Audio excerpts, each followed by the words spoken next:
as a head of department or a head of year, it's likely that you're going to want to look at patterns and things like attendance and maybe sort of assessment data.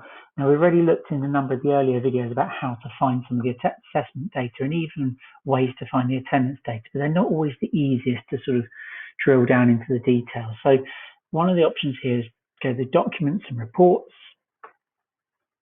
And when you look at the subcategory here, there's quite a lot of options. Now, you see some of these refer to individual people who have reports set up for them. But there's others, for example, attendance, that is very, very useful as a head of year. Now, if we look at attendance, even within attendance, there's lots and different reports. It's probably best if you want to explore this, just have a click around, play with it, see what you find.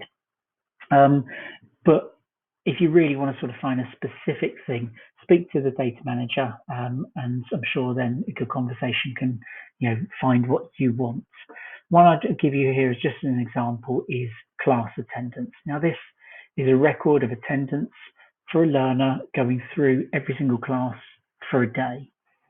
So if we just select a year group now, what you'll do is just select a year group, you pick the particular learner you may want to look at, or you can select the whole cohort.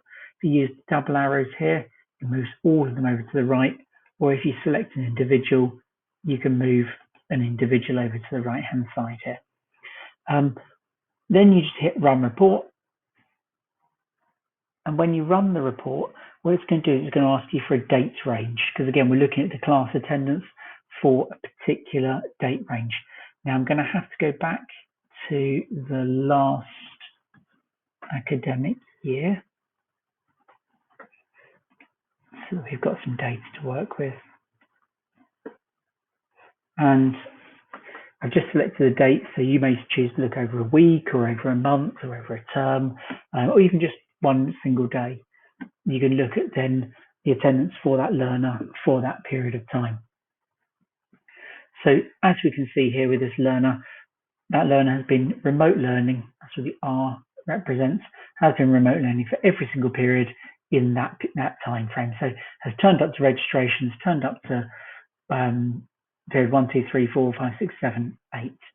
Just a quick point to note here, the way that the teacher portal records the lessons is number 1.